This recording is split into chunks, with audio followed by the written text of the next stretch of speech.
everybody. Welcome back. Challenge Call of Max and Avery. I'm your host, Max. And I am Avery. How are you guys? All right, we are switching things up a little bit here. We are actually recording early Saturday morning, so pardon Avery if he hasn't had his coffee yet. I know he's on the struggle bus a bit in the morning right now. Avery, how you doing? I want to go to bed. I'm all right.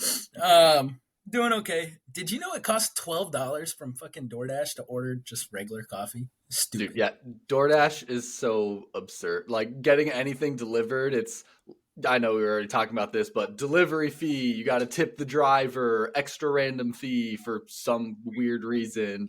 They add so many extra little, like, you have to pay out your ass to get anything delivered. It is so stupid. I just want coffee. I ran out. I'm sorry.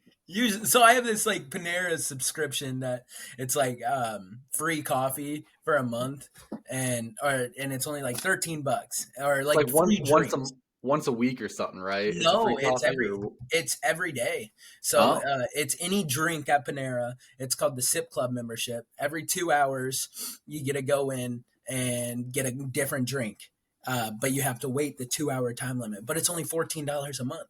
So I get like my coffee in the morning, and if I'm feeling really extra tired, I'll swing through like halfway through the day and get another coffee, or I'll swing through and get like a Pepsi Zero or a lemonade or something like that.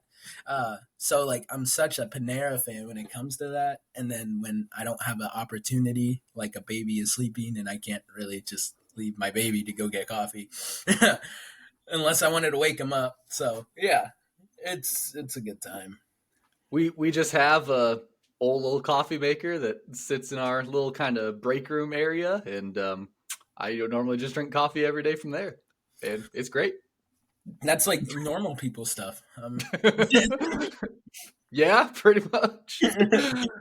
But uh, getting into the content of this episode today, we're going to go through our. We'll do a college football recap just because we've already had the Pac-12 championship happen last night. But then we will go into a preview of all the other Power 5 championship games that will be hosted today, as well as we'll talk a little bit of NFL. Bears will be on their bye week, so we'll kind of go through what the playoff picture is currently looking like and wrap it up from there. But to get things rolling, college football recap. Washington, number 3, versus Oregon, number 5. Avery, did you watch this game at all, or were you in bed already? no, I was in work during this whole game, so I didn't see much of it. I know it came down to the wire. Yeah.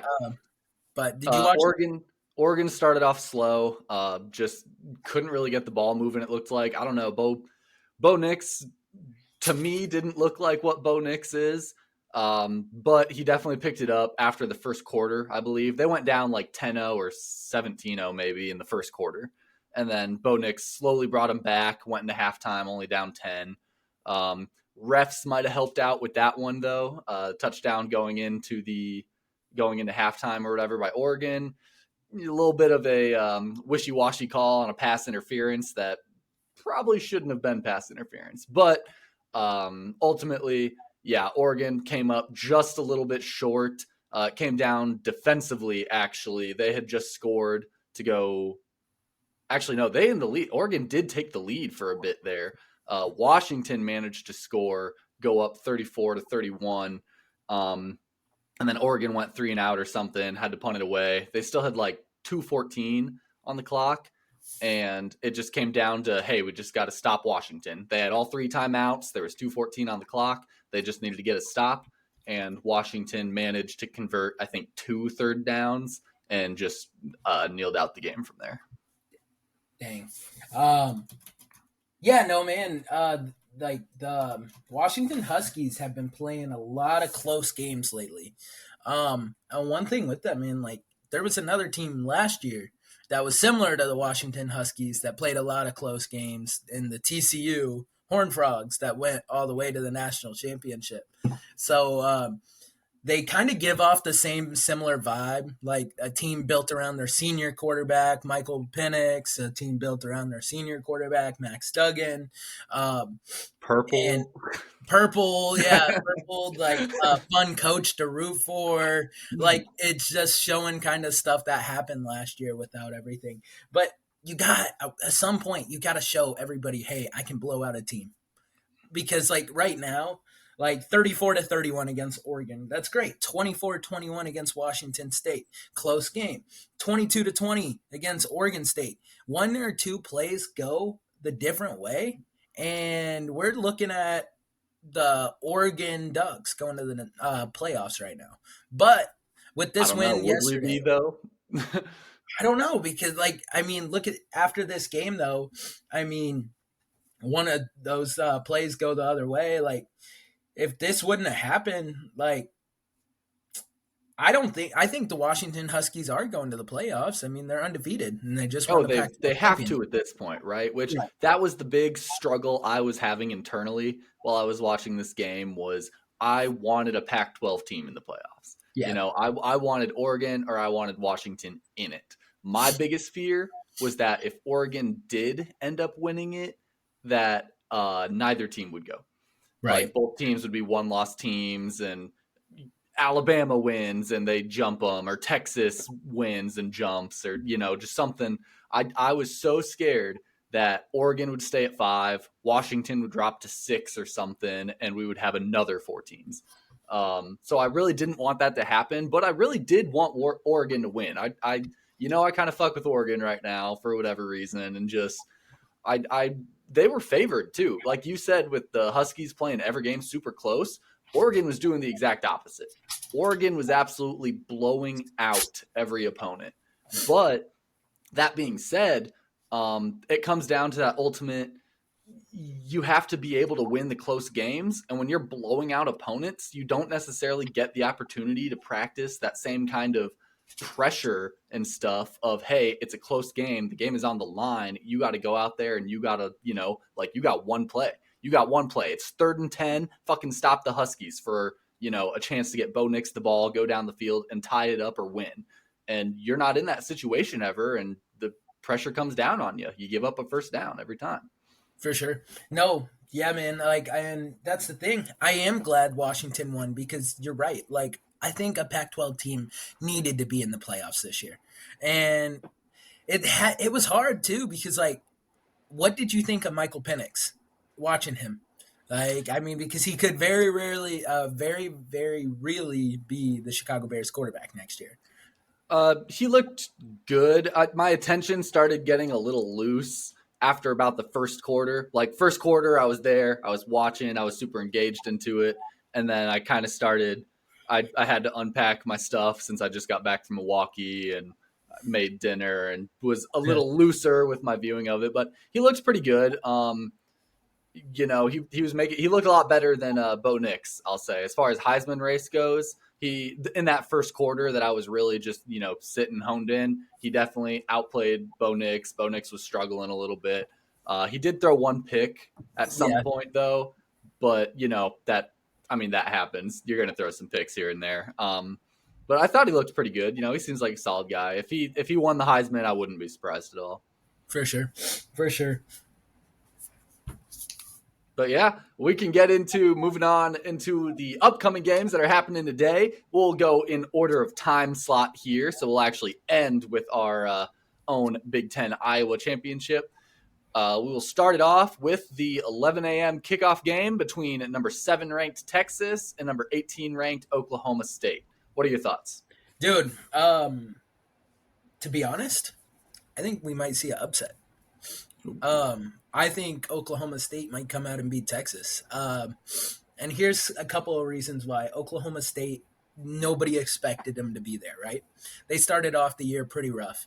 Mike Gundy, their head coach, there was a lot of talks of him getting replaced at the end of this year, and they flipped the script. And they even beat out Oklahoma, their rivals, with beating them in the last game of the year to go to the Big 12 championship. So I like a true underdog story. I do like the Texas Longhorns, but there's been so many questions with Quinn Ewers if he's going to be healthy for this game because he's been injured throughout the week. Um, it all comes down to the arm of Quinn Ewers. I mean, we've said it before. Quinn Ewers, he was out for a couple of weeks, and when you got a superstar behind him like an Arch Manning, and you start feeling the noise and you start being hurt a lot, it can create a controversy in the locker room. And I do think though that Oklahoma State is just a more overall team, but at the same time, Texas is playing for something bigger than Oklahoma State would be playing for. So Yeah, Texas is playing for that fingers crossed playoff contention. They're trying to hope they can maybe get up to number 4.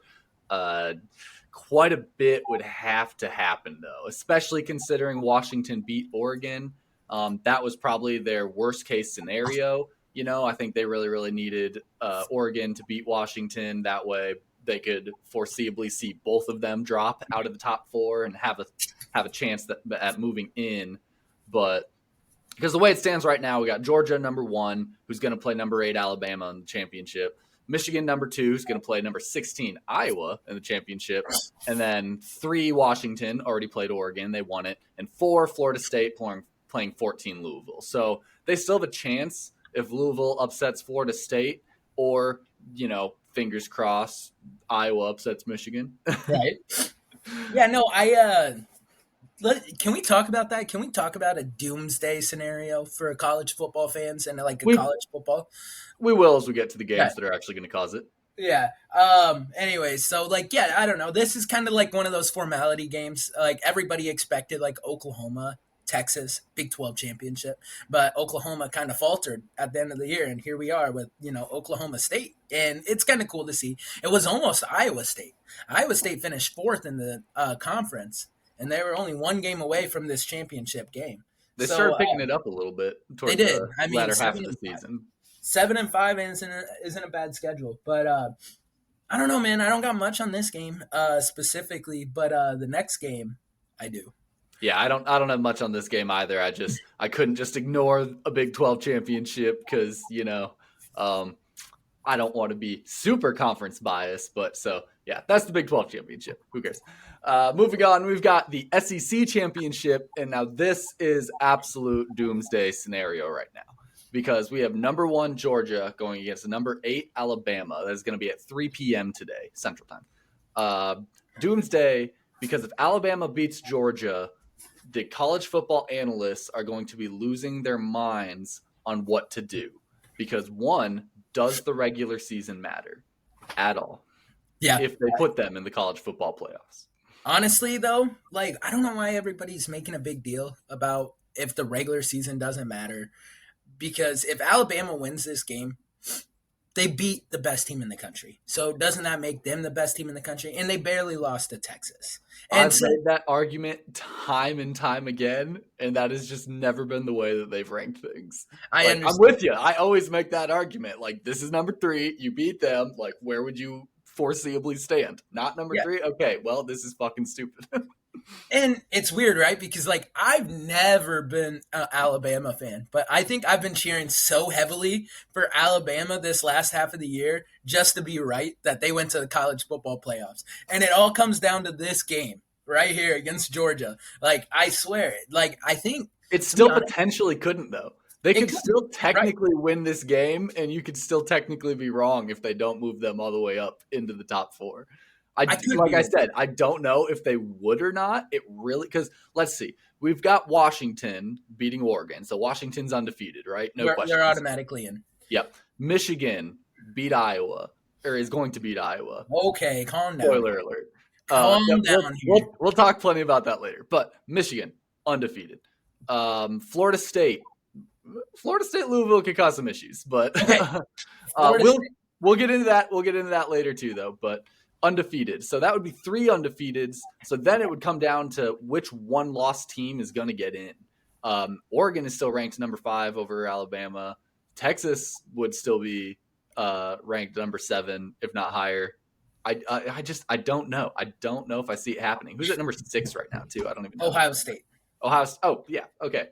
So there you go. There's your other option. So there's still a world, a possibility where even if they do get the win, they might not jump as high as they want to. And that's the thing everyone is struggling with. What are the analysts and shit going to do? Yeah. Let's get into these other games because I need to talk about these other games before I can include Alabama and my way. I think that they could get into these next, into the playoffs. Sure. ACC, we've got number 4 Florida State going against number 14 Louisville. That is actually going to be a problematic game too for Florida State because they are on their third string quarterback now. Mhm. Jordan Travis, as we all know, like out hurt before their last game. Their backup quarterback, forgetting his name, Rotmeyer or something. Yeah. He got a concussion, or I think. So he's out too. So yeah, Florida State not looking great for ACC championship week. But I mean, it's also Louisville. They did just lose to Kentucky, an unranked team. So who knows? Anything can happen. But yes, definitely that is the most available spot at the moment, I would have to say. For sure. I agree 100%. I do think that Louisville has a really solid program right now, and they've done a lot of things well this year. So I think that Louisville could come out and pull off the upset against Florida State. That game is that is today at 7 p.m. By the way, I did not mention the time. Yeah. And then Iowa versus Michigan. Number two Michigan versus number 16 Iowa, also at 7 p.m. today. This game, I'm just hoping for a not blowout. I'm just hoping we can put something up. For sure. To be honest, man, I think we're gonna win this game. Hey, don't laugh. We're gonna win this game. What do you expect me to do? I mean, don't get me wrong. I did say to you, I did send you just a few days ago. I will acknowledge that Jim Harbaugh, I sent you a video of Jim Harbaugh making shady comments at Iowa. It was I said Iowa has to absolutely beat them up.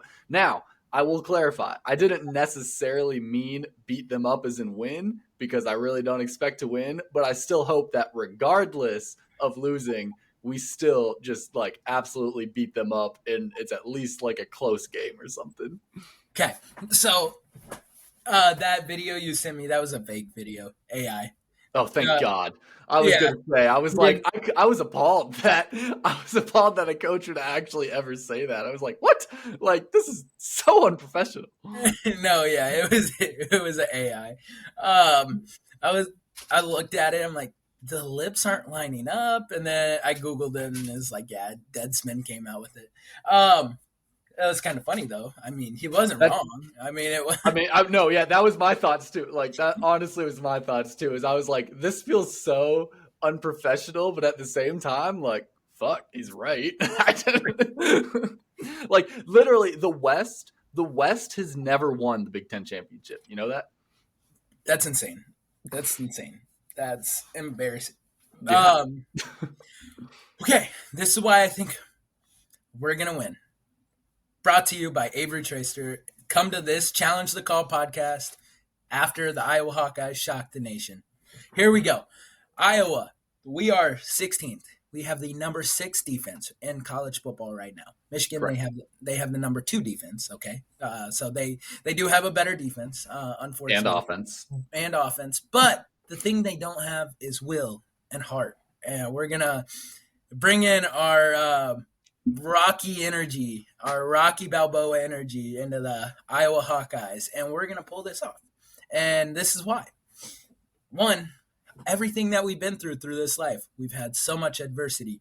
Like during this year, so much adversity, we ended up losing Cade McNamara. We lost Eric Gall. We lost Luke Lachey. We lost Cooper DeJean. Shit, man. We even lost Brian Ferentz, even though that was a positive, but we still lost Brian Ferentz. But losing an OC like mid-season is never gonna help things. Right. And everything we've done, we're still 10-2. And I do think Kirk Ferentz is done at the end this year. And he gets the most out of all his players every time. And this is one of those games that you got to get the most out of, because you play these guys 100 times, they beat you at 99. But I do think this one time, this one opportunity, I think the Iowa Hawkeyes can shock the nation. We've seen crazier upsets in college football. I don't know why people think this is so unreal and that it's not possible. We've literally seen, let's say, what was it, a couple years back, that Appalachian State beat Michigan when they were the number 2 team in the country. We've seen this before. We've seen an FCS upset. We've seen a crazy upset against a huge contender. Why can't it be us? Why can't I we have? think I think the biggest thing, the reason those would all probably be different, is because at the time, did Appalachian State have the lowest ranking offense in college football? I don't know. Because Iowa does have quite literally, they are in 130th out of 130 for offensive production.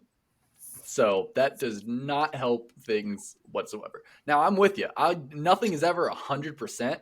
So like, yeah, they play 1,000 times. Maybe we win. They win 999, but maybe we win that one. You know, like those are the more more realistic in my. Like I know you're going 100 here, but I'm gonna bump that to 1,000, and I'm gonna roll with that. But um, so there's always a chance. You know, you can never take anything as an absolute given. Yeah, That being said, I would feel much, much better if we had Cooper DeJean or Eric Gall or Luke Lachey or Cade McNamara or just fucking anybody that is currently on the sideline, like banged up.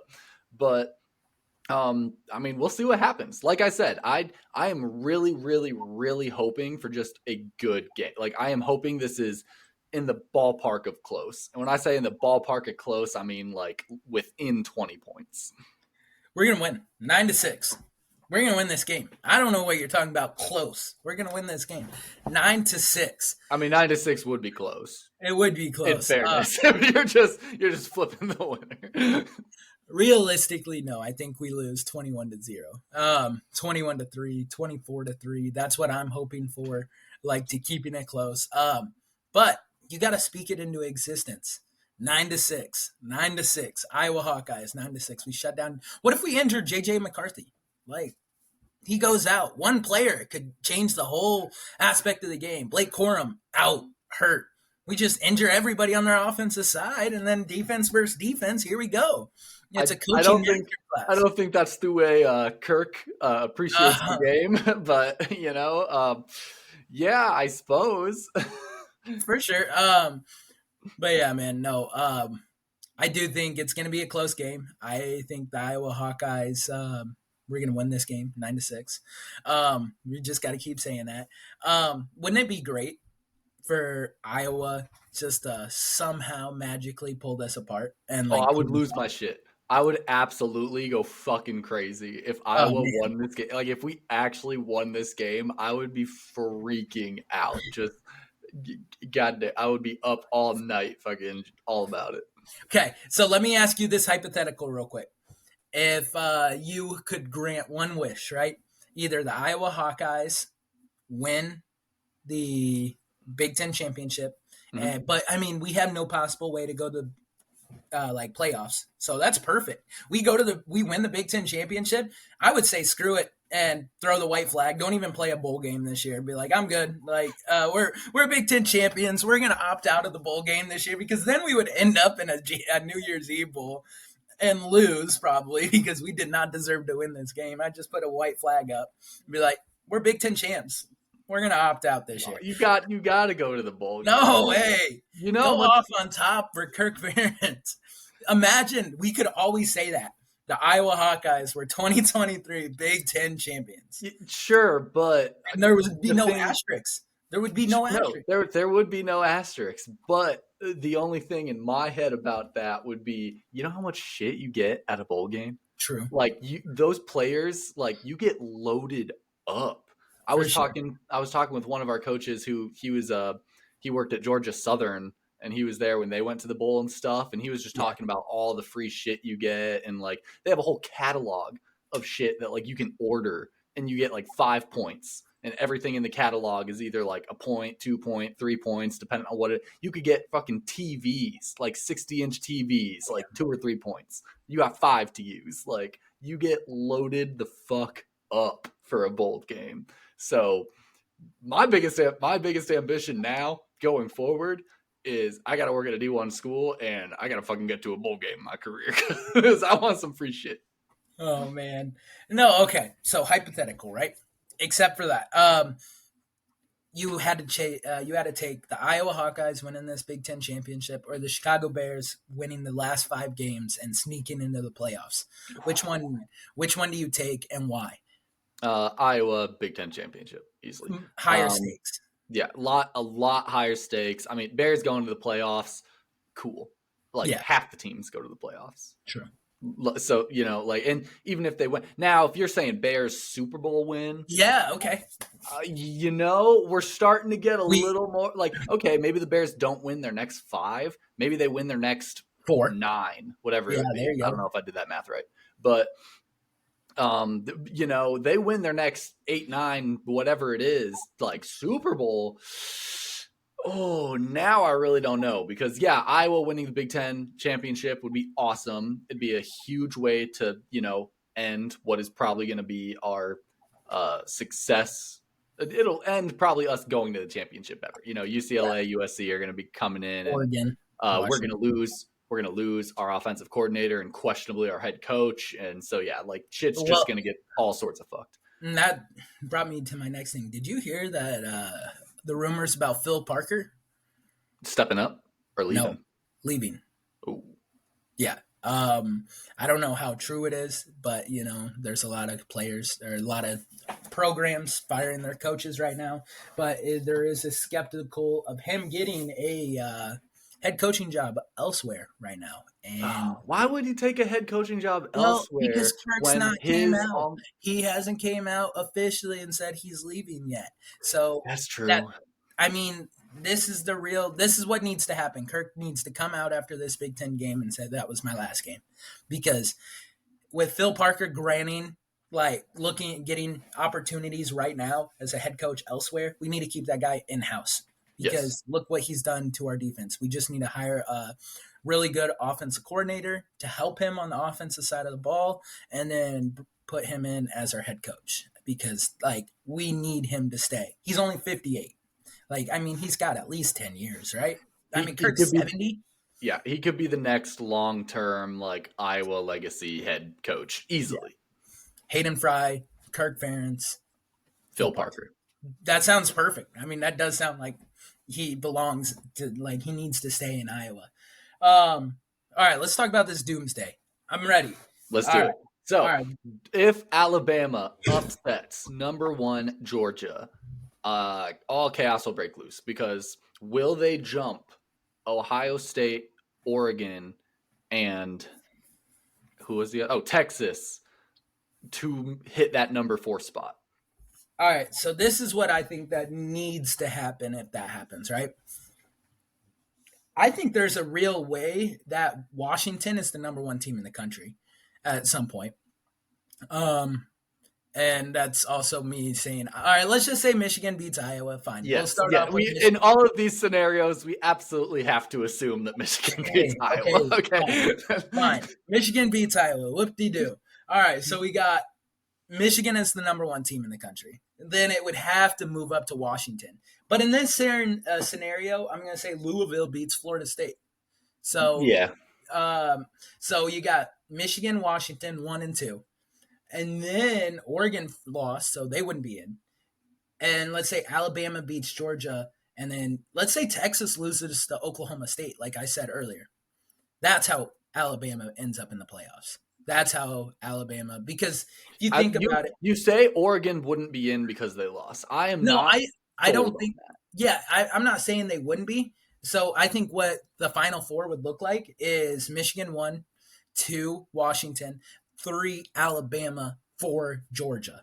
I think Georgia would end up as the 4th team in the country In after a it loss either to way. Alabama, and in either way, even with a loss, because we saw this a couple years back with Alabama. I think they lost to what? Oh, 2019, they lost to LSU Yeah.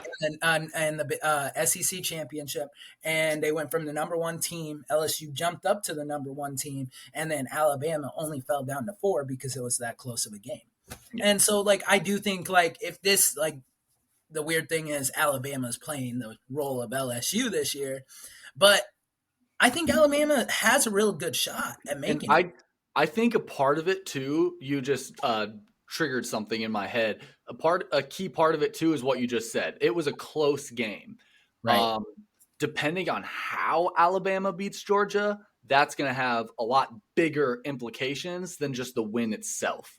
Like if they go in and just like take on Georgia full grain, fucking 35-21 or something, like that's a pretty handy offensively powered win. And that's going to help their argument or their case a lot more compared to if they won 17 to, uh, 13 or something Yeah. like that. Like if they barely kind of squeak it out, get it by, I'm not as sold on them jumping all the way. But if they handily do it and they do it with a shootout, then, I don't think you can make the argument that they should sit out. All The right. biggest thing in my head right now is if they beat Georgia. Mm-hmm. Georgia is number one. And I've always thought this way, like, oh, Georgia's number one right now. Like, blah, blah, blah. How can you not jump to number one? You beat number one. But Georgia has had a really easy schedule this year. Like, Georgia has not necessarily faced anybody great. So is the argument to be made that Alabama beat the number one team in the nation? Or is the argument to be made that Georgia should have never been the number one team in the nation? It's a good argument to make because you're right. Georgia hasn't played that great of a schedule. And that brings me to a question, though, real quick. I'll go back to and I'll answer yours. But if Alabama does beat Georgia and it's not even close, does Georgia fall out of the top four? I think I'd They probably would have because to, it goes back right? to exactly what I just said. Like their Right. strength of schedule has been nothing. So yeah, they handily lose to Alabama, and it's kind of like, all right, yeah, you're actually not that great. You Yeah. could probably go bye bye. I agree. And so that kind of answers that question there. That strength of schedule, like it is important. Like look at Michigan, for example. Like Michigan played Ohio State, Penn State. Like those are two tough top 10, top 15 teams. Like, and then even Washington, Oregon, like they've cannibalized each other all year because like the Pac-12 was that good this year. Strength of schedule has to mean something, and that's why I do think Alabama beats Georgia. Or, well, and this brings in the other wrinkle. Let's do another scenario here, real quick. Texas does beat Oklahoma State, right? Texas goes out, they beat Oklahoma State. Alabama beats Georgia. Louisville beats Florida State. And Michigan beats Iowa. Boom. Okay, there you go. Does Alabama jump Texas? And that comes back to the question. I mean, I don't think so because, like, yeah, Alabama lost to Texas earlier in this year. So, like, I think that's the possibility that it could not, like Alabama That could still miss out. that is true. That is the biggest one. And not only like I get why you're saying Texas too, but not only Texas, but they also would have to jump Oregon and Ohio State. See, When you look at strength of schedule and when you look at their one lot, because they would be tied, right? Like they're both 11-1. They're not, like crazy, like, whoa, but they lost their championship game. Sure, yeah, but Alabama lost to Texas. They're both 11-1 teams, same record. And when you look at who those losses are to, Alabama lost to number 7 Texas, whereas Oregon would have lost to number 3 Washington. And Oregon lost twice now, didn't they? yeah, Because they lost to Washington. So they're out. Never mind on that aspect. But Ohio State's one loss would be to what would probably be number 1 Michigan at that point. So does Ohio State claim that 4 spot, or does Alabama? I see, and that's where I struggle with it. I don't think Ohio State deserves it. Like, I mean, so I think, in my perspective, if you have a 12-1 Texas Longhorns that won the Big 12 championship, 11 and or 12-1 Alabama SEC champion, and then 11-1 Ohio State that didn't even play in the championship game. How do you put Ohio State into that situation? Like, and that's where I get frustrated with that because, like, you can't, like, they didn't even compete for a championship, which I get it. They went 11 because it's exactly like the AI video I sent you said. The real Big Ten championship was played last week. I get that. I understand that, and that's all fine and well. But still, they did not compete in a Big Ten championship. Like, because they lost to what in this scenario would be the number one team in the nation. Like, yeah, fine. you get fucked that way. Like, how are you expected to go to your Big Ten championship when in conference you have the number 1 team in the nation? In my perspective, I think championships need to matter. championship games need to matter, and maybe that's a They will little next year. biasy. They will next year. Maybe I was gonna say maybe this is a little biasy with me being a Hawkeye fan, and we're back in it, so they do matter to us. But they need to matter, man. They do because like a Big 12 champion like Texas, like that, like they deserve to be in. Alabama, if they definitely beat Georgia, they deserve to be in. Like Sure. I Championships think you gotta do bypass Ohio State and Oregon at that time. they matter in the sense that yes, things are going to change like because of the championship games. So like if Alabama beats Georgia, Georgia's not going to be sitting at number 1. Like obviously like that is just a no. Florida State loses to Louisville, Louisville is going to drop. Texas beats Oklahoma State, they might move up, et cetera, et cetera. Like they matter. It is Wade. It is another game. But as far as college football playoffs go, the way they're structured right now, and this is exactly what I partially hate about them, is everything matters and everything doesn't because they just want the 4 best teams in those spots. So regardless of if the Alabama won a championship, if the analysts or voters, etc., don't think that they are truly one of the 4 best teams, they're not going to send them through. They don't want the 4 best teams. They want the 4 teams that will make the most money for college. Okay, that I'm fair, not. fair. I'm just saying. So if they throw Ohio State, they will because guess what? Ohio State makes more money than what a Florida State makes nowadays. I mean, Ohio State probably makes more money than I don't know. Texas is pretty still a big name. That's actually, I think we haven't talked about that nearly enough right now. What happens if Florida State wins? Look, man, if Florida State wins, right? They're the. I'm just saying, like, arguably, regardless, we should be putting, Oregon, Alabama, Ohio State, like anybody, arguably up there. But like, they'd be 12-0. Like, are you allowed to not put a 12-0 team in? They'd have to go. I mean, TCU went last year, right? Yeah. Like, it can't be worse than TCU going. Okay. Yeah. So let's say Alabama beats Georgia, right? Like just for the hell of it. Yeah. Okay. Texas beats Oklahoma State. Mm-hmm. Florida State wins. Michigan beats Iowa. All right. I think you got to keep number 1 still. Like I think you go Georgia. I think Michigan's number 2. I think Washington's 3. I think it just stays the same. To be honest, it 100% stays the same. If the number 1, 2, and 4 team win, yeah, it stays the same. Rankings don't change at all. Maybe you see a little bit of a jump, like maybe a heavy, like a blowout by Michigan puts them at number 1, and a super close game with Alabama puts Georgia at number 2. You might see like a little bit of a flip like that, but outside of that, yeah, I don't know if you're looking at much change at all. No. All right, one last doomsday scenario. You ready for this? Ready. All right, Oklahoma State beats Texas. Alabama beats Georgia. Louisville beats Florida State. And the Iowa Hawkeyes beat the Michigan Wolverines. What the fuck happens? I think to some degree, a part of this is a little fucked up because we've already had the Pac-12 championship and Washington already won it. Because this would have been a super entertaining scenario to talk about if we included Oregon beat Washington in there. For sure. But I think to some degree, you get a little bit of the same treatment. I don't know if things move a ton. Well, and that's because like the only real team with it is like that could get into the playoffs with those upset is Alabama.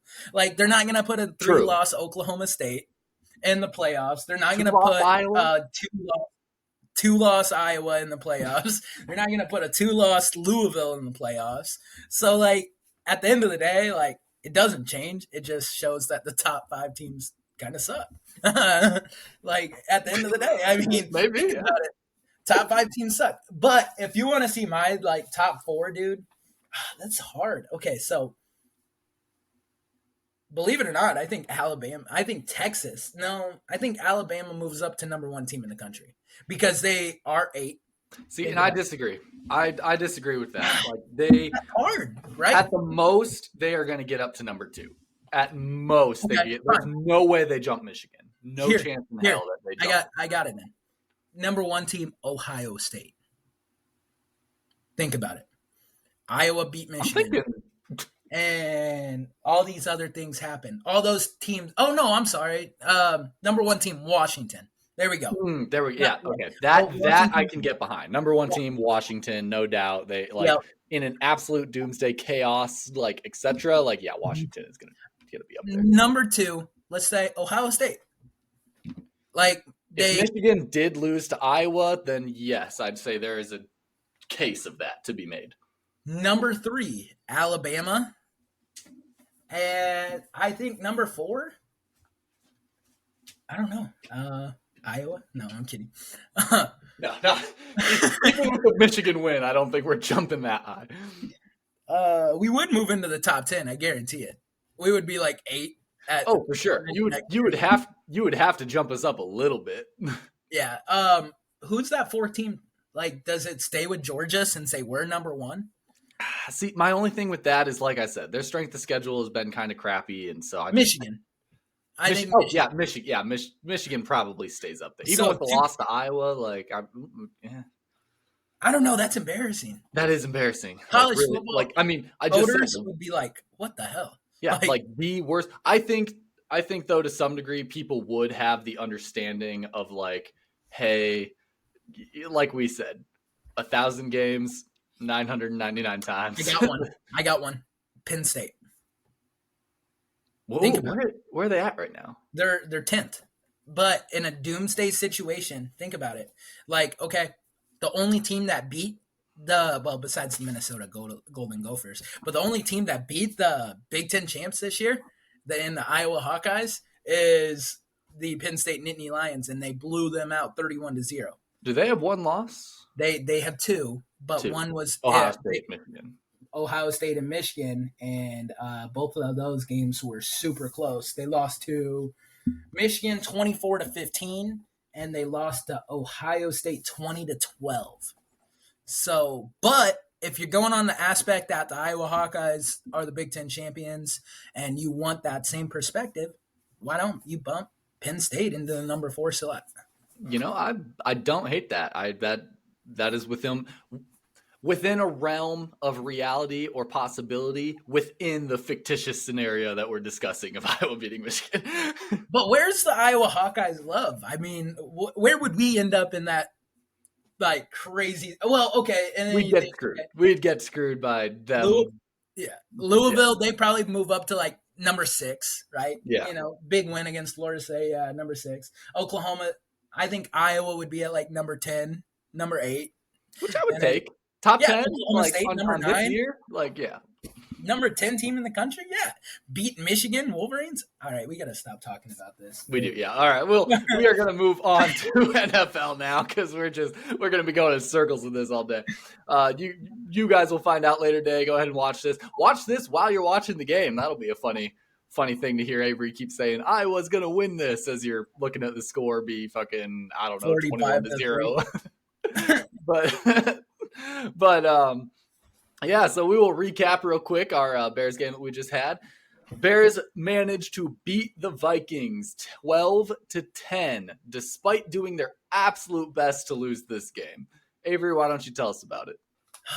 Dude, this game had me going through every range of emotion I had because, one, it was just a defense-oriented game. One, I know you mentioned earlier that the Bears' defense, they have turned it around officially. I want to say that by the end of this year, we're going to be a top 10 defense. I truly think so because, like, where are we? I looked it up the other day. Where were we the other day when I sent those to you? Hold on.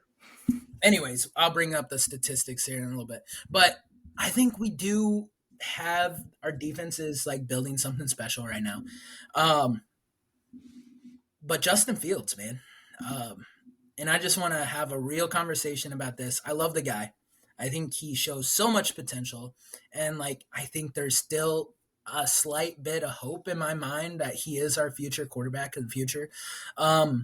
Fox Sports has us at number 9 defensive ranking. There we go. Yeah, I knew we were in the top 10. All right, so um, we so anyways, back to Justin Fields. I think he has potential. Like we talked about it before. In the first half, he usually looks great. Like he went 10 for 10 in that first quarter. I don't know if you remember that. Like he went 10 for 10 in that first Monday on Monday night. And then in the fourth quarter, he fumbled twice. Like and both times could have lost us the game. We were up 9-3. All you needed to do was hold on to the ball, play smart football. He fumbled and Josh Dobbs let him down and they scored and they took the first lead of the night, and I was devastated after And that. that has been the MO of Justin his whole career so far in the NFL. Is starts games awesome. You know, like I was saying, every game I feel like we come out, we start driving, and we end up scoring on it. I don't think we did on this game, actually. I think I remember watching and being like, damn, I just said we score every opening drive. Well, that's because Santos missed a kick.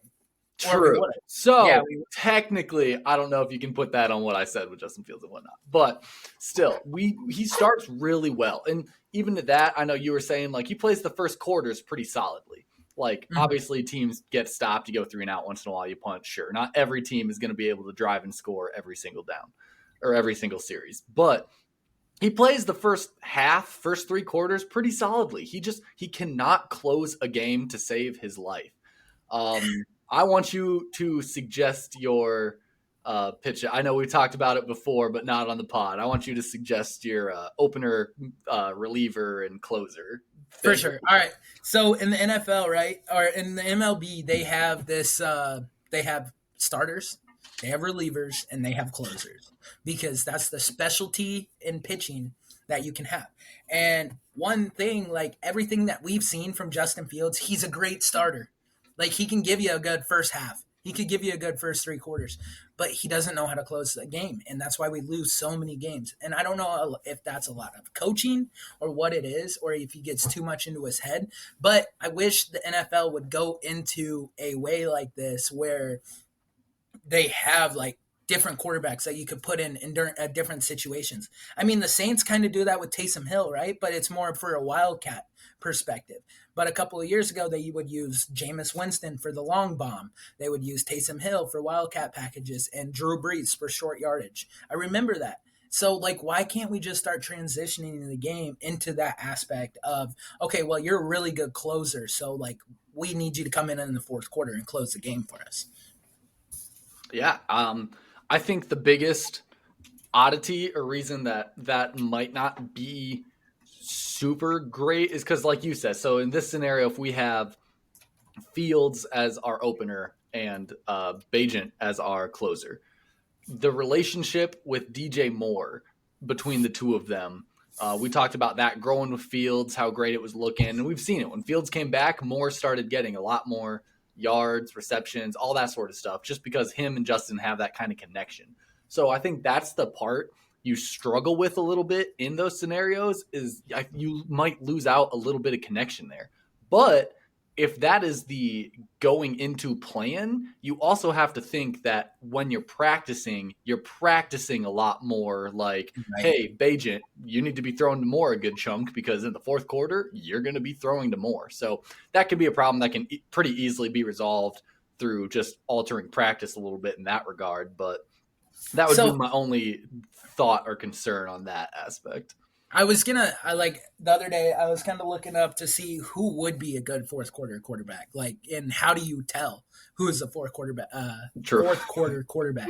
And that's a tongue twister.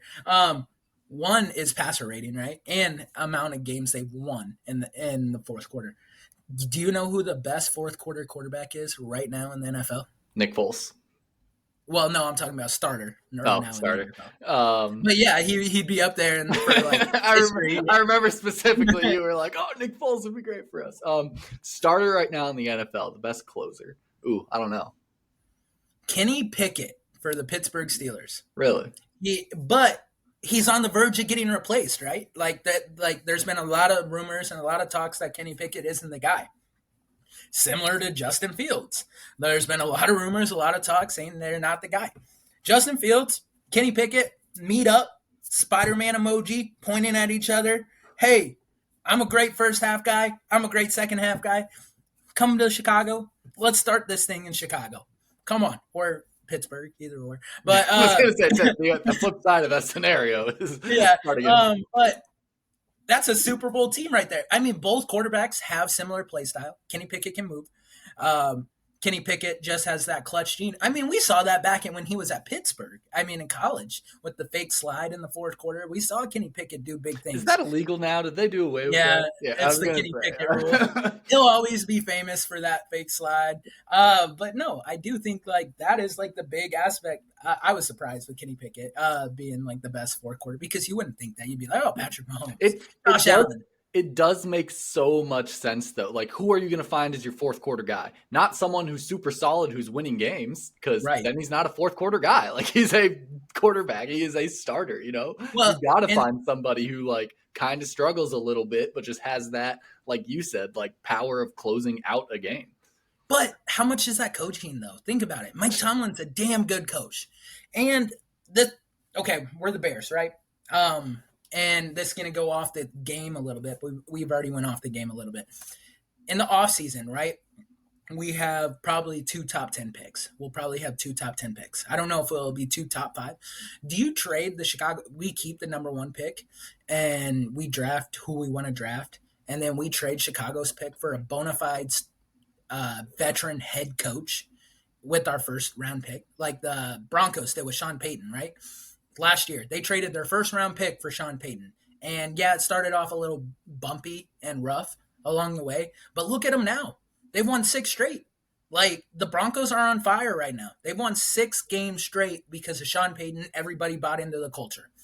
Do we flip our first round pick to the Pittsburgh Steelers and we get a proven head coach like Mike Tomlin, or flip it to the Rams and get an offensive genius and Sean McVay? We could potentially do that. I don't know. I think a part of that kind of comes down to all this Harbaugh talk of him Right. being done in college and looking at NFL jobs and all that sort of stuff. Because outside of that, like I'd say, yeah, let's fucking do it. Let's go get somebody who is proven, who knows what they're doing, and like let's make it happen. Like let's not try to get lucky or try to entice whatever. Like yeah, let's use that pick and let's fucking make it happen. Right. But with Harbaugh coming into this whole scenario, he's not necessarily proven per se. Well, he is. It, I mean, yes and the no. 49ers, like he went to the Super Bowl with the Niners. He had a winning record with the Sure. Niners.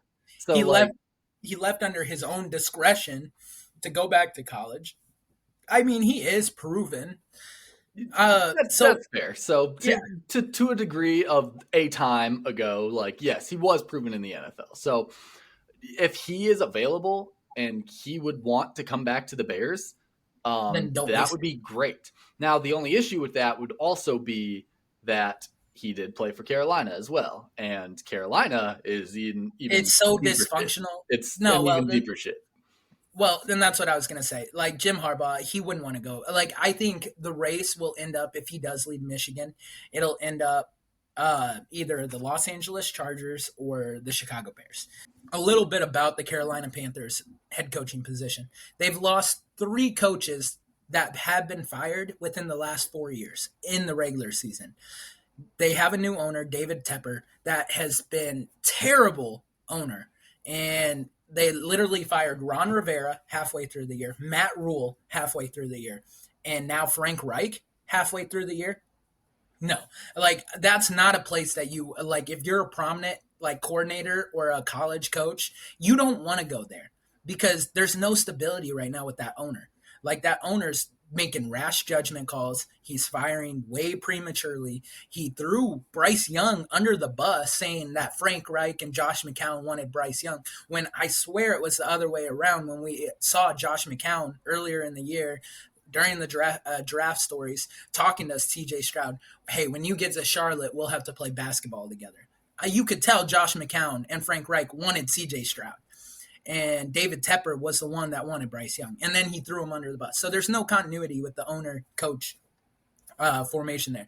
Carolina's probably – and they don't have a first-round pick this year. They're a dumpster fire. Like they are not. They traded away their best player last year, DJ Moore. They let go of a really good running back, Deontay Foreman. And so, I don't necessarily think Carolina, Jim Harbaugh would be like, if it came down to the Panthers and Bears, I think the Bears is actually more of an attractive coaching job. I think it's the best attractive coaching job in the NFL right now. Like, Because you have to arguably think that you can go in and you could probably win pretty quickly there. yeah, I mean, like going into last year, we were like 1,000 pieces away from being a competent, like, playoff football team. Going into this year, I think we're only 2 or 3. Our defense is stepping up. I mean, and I have flipped my script on Matt Eberflus. I'm not saying I want him to be the Bears head coach of the future, but we talked about it earlier in the year that you're a defensive minded head coach. Your defense needs to be the best part of that team. It officially has become the best part of the Chicago Bears. That's true, especially after firing the defensive Yeah, coordinator for whatever the hell was going on there, still don't know. and he started taking over play calling and stuff, and the defense has stepped it up a ton. And so I think he is trying to do. He was trying to be offensively like helpful, and it's like, dude, that's just no, that's not you. You are Right. defense. Go to defense. Go strengthen the defense. Leave the offense to the offensive guys. Yeah. And so ever since he's been kind of forced into doing that a little bit, it's worked out a lot better. Yeah. So there is some good to that. We still need an offensive coordinator that is, a Not Luke proven awesome power. Yeah. So like that either change the head coach, make it a solid offensive guy. I don't know if Eberflus would fuck around with being a DC or if he'd say no, fuck that. But The thing is, in Chicago, he would not stay as the defensive coordinator. Like, he wouldn't take a demotion and be like, "I'm just the DC." Like, I'm not gonna just stay as the DC and like lose my head coaching job. He'll go somewhere else and he'll be a great defensive coordinator again because that's who he is, and that's fine. Like, we've seen great defense coordinators. Look at Vic Fangio, the Bears. Like 2018, he had that defense rolling, and then he left to go to Denver, and they had a couple 8-8 years in Denver and 7-9. And, they didn't have the greatest years with him as the head coach. But now he's down in Miami, and he started to flip that defense around.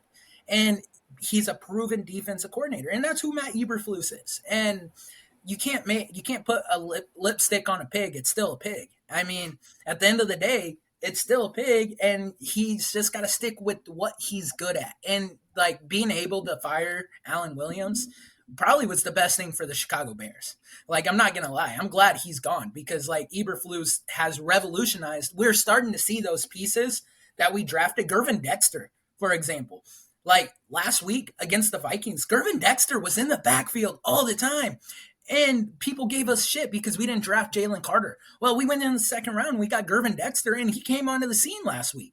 And he finally did. He's a rookie. Jalen Johnson, beast. Tyreek Stevenson had his first pick last week. Like, we're starting who to didn't see. have their first pick last week? Fucking Dobbs is throwing it to every Bears Yeah, player on the field. for sure. And there's Josh Dobbs. There's the other shoe that dropped with Josh Dobbs. There's 4 interceptions. This is why you are a backup quarterback.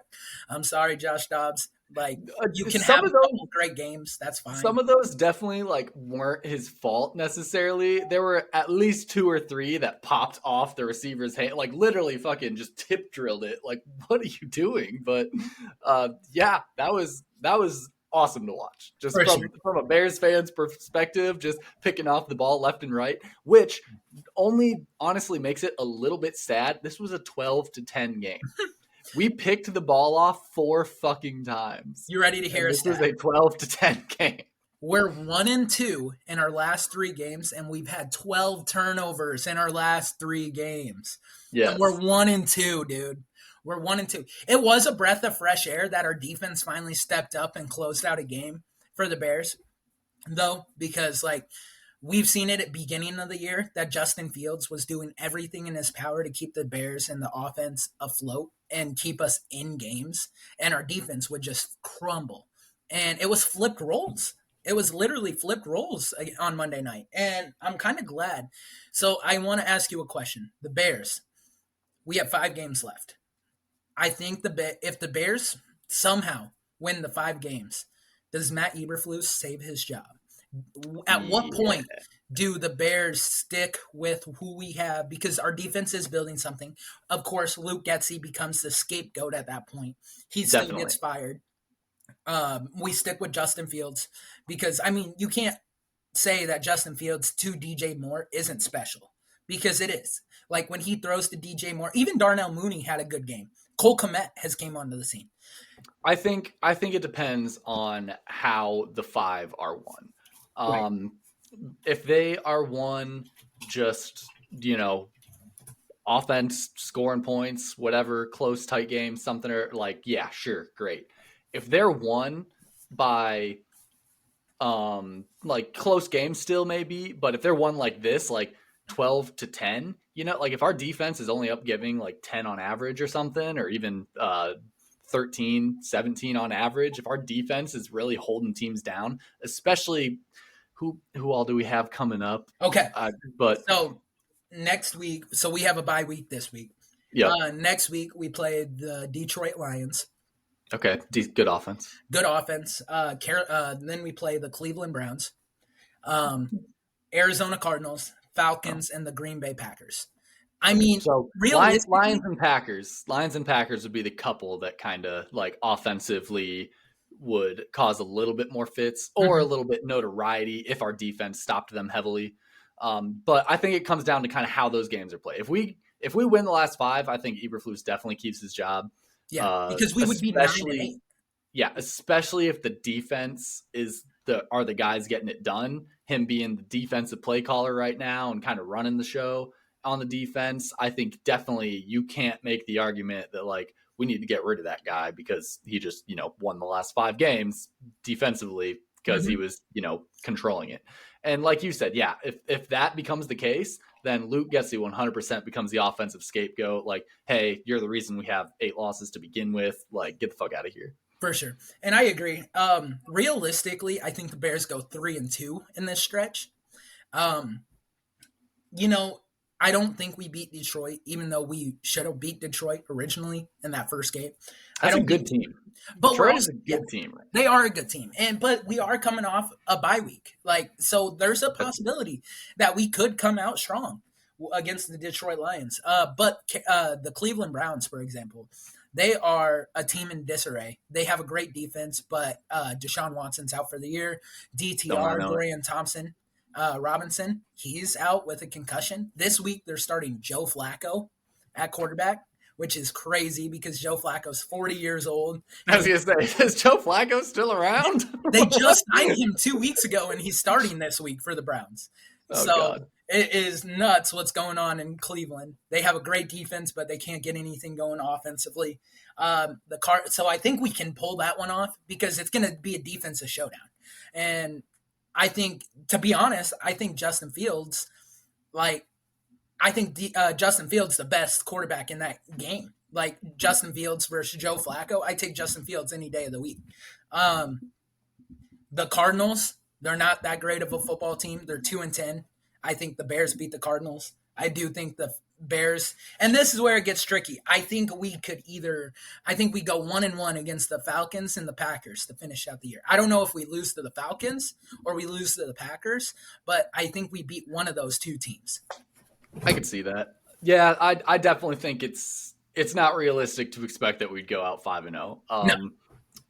I would even be questionable a little bit about 3-2, just really? Or 4-1. We're so up and down. Like I said, we tried everything possible to lose to the Vikings. Like we absolutely did our darndest to fucking give them that game, despite having 4 interceptions. But look at what our team's done since we lost to the Kansas City Chiefs. Sure, which is great, which is solid. But also, I'm looking at what our team did on Sunday against the Minnesota Vikings. Yeah. And I'm telling you that we tried to lose that game so fucking hard. Okay. Despite having 4 turnovers. I agree. But we've had 1, 2, 3, 4, 5, 6 one-score games once again this year. Once again, we've had 6 one-score games. If it went a different way, we could be looking at a 9-4, 8-3 Bears team. I remember we talked about this last year, and we kind of mentioned it at the beginning of this episode when we were talking about Washington and all their close games. It comes down to the fact of, sure, you can look at one score games as a great thing. Like you can look at it like, look how close we are to winning these games. But at the end of the day, if you're not winning those one score games, then you can't close. Like you're not a good team. It For sure. doesn't matter if the score is close or not if you can't actually capitalize on it ever, which Justin Fields has not done in the NFL. Like you're not a good team. Like it's not a cool sign to me to see us lose every game the past 2 years by one score. Like I Yeah, don't care that it was one score. We've lost so many fucking games the past 2 years. I don't care if it was by one score or by a million. The point is we're losing every fucking game. I agree. So, and all right, hear me out. Ready? We go out, we beat the Detroit Lions. Off the bye, we would be sitting at 5-8 at that time. Right now, we're in 12th in the NFC, which I mean, but there's so many teams right now. The Buccaneers are 4-7, the Rams are 5-6, and they play the Browns this week. So let's say the Rams win, they'd be 6-6. But then the Packers, they play the Chiefs. We're not that far off of Green Bay right now, and we're not that far off of the seventh seed in the Vikings and the Seahawks. We're The sitting 13th in the 13th. NFC. Well, the Giants. I Yes. think if the Bears played the Giants realistically, the Bears would win that game. I don't know how the Giants have rolled off a couple of wins with Tommy DeVito. It's kind of weird to see. But realistically, Giants, Bears, like 12-13. That's fine. But we're not that far off. We're only, to be honest, we're only 2 games out of a wild card playoff spot right now. I'm not saying we're going to the playoffs. I'm not saying anything of that matter. I'm just saying we're not that far off. But at what point is Justin Fields done in Chicago? Like, I don't know if he is. Like these next 5 games is he's auditioning for the Chicago Bears coach starting The head coaching job. Yeah. He's auditioning for the coaching. No, Justin Fields is auditioning to be the starting quarterback of the Chicago Bears next year. And Yes. right now they still have Caleb Williams as the number 1 quarterback off the board. And We won't pick him. I don't want Chicago to take him. I don't want They them won't. to take him. I have to believe. I have to absolutely believe that we are not that stupid that we would not take fucking Caleb Williams when he has not done shit all year. Yeah, well, it's the Chicago Bears. So Yeah. Yeah. it is the Chicago Bears. But to be honest, and usually when you see losing, you see like the owner, the GM, and the head coach start to get upset with each other. Like when we won that game against Minnesota last week, Ryan Poles was all smiles at the end of the game. And he was hugging Matt Eberflus. He was hugging Justin Fields. I do think that the Bears have a good nucleus to build off of, and especially with the number 1 pick, especially if Justin Fields does come out and we go, let's just say we go 3-2 down the stretch. We finish at, what would that put us? 6-10. No, that would put us at 7-10. 7-10. We go 3-2 down the stretch.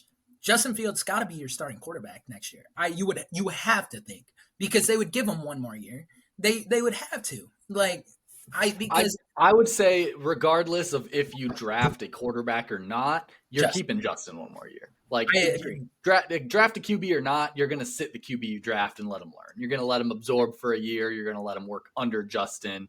And if Justin proves himself in that year, well, maybe he sits for longer, or maybe that next season he goes in. At that point, you have a 2-way go is what you want to do. Yeah, I agree. I did see a rumor that Justin Fields, that the Raiders are extremely interested in Justin Fields. If the Raiders traded for Justin Fields and gave up their 1st-round pick, what's the possibility that the Bears do restart and we trade down with the number 1 pick and we let someone else go take Caleb Williams, and we have 3 first-round picks to build around a new rookie quarterback that's not named Caleb Williams?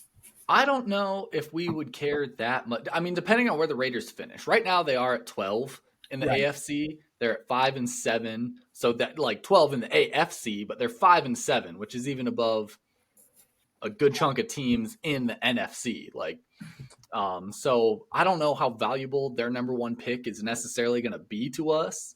Because like we took Justin at number 6, right? No, we took him at 13. Oh, did we take him that low? Okay, Mm-hmm. well, regardless, I don't know because we already have 2 first round picks. Like, are we caring that much about a third? Like that horribly much that we're going to say, yeah, let's get away with our starting QB and just get 3 first round. I don't think that's necessary at all. Let me ask you a hypothetical. The Bears they're like, we'll give you our second round pick and Max Crosby. You give us Justin Fields. Do you take that? Because then you have Montez Sweat on one side, Max Crosby on the other on the defense. That gives you another edge rusher. You got Gervin Dexter that's coming into his own. Justin Jones. Your front seven starting to look lethal, especially Sure, Tremaine Edmonds. but with that, But then you're no, I restarting with don't. the rookie quarterback.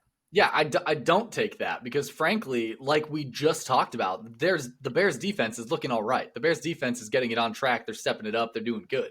We need offense. So why would we fuck ourselves in the ass on offense just to get one more cool? Our defense is just a little bit better now. So Like the defense is doing all right. Let's fix the fucking offense and actually get that step getting into gear, and then we can actually finalize like Super Bowl level sides. so am Like I I get it, hearing I get you want to build like a Super Bowl level defense, but first let's just have a capable offense.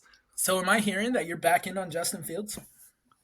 I mean, no, but like I said, your ultimate best choice is you need a veteran quarterback. Like we don't want to be a Carolina Panthers or even like a Colts with Peyton Manning. Like, we don't want to go through that.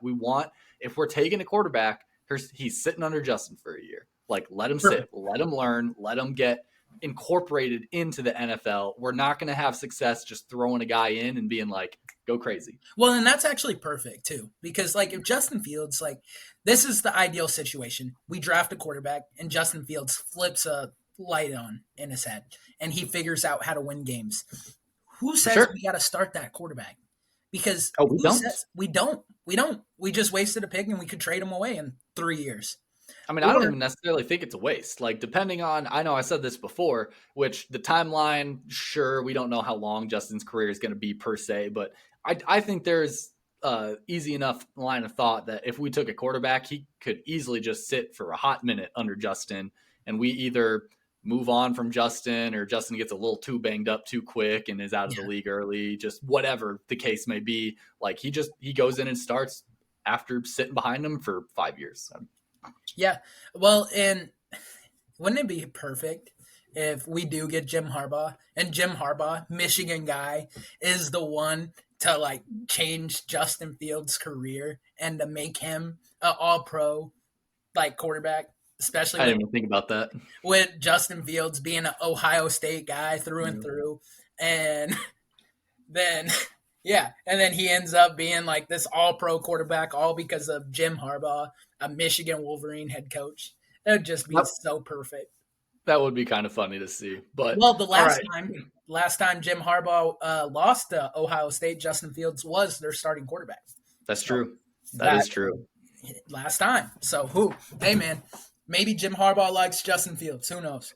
All right, that's all the time we have for you guys today. I think we might have gone a little over, but that's all right. I thought this was a good episode. Hopefully you guys did too. Please let us know what you think. We want to hear from you guys. Give us your feedback, how we're doing. Tell us if there's anything you want us to switch up, do different.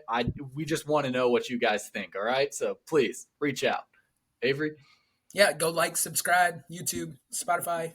You know the deal. All I got to say is go Hawkeyes and bear down.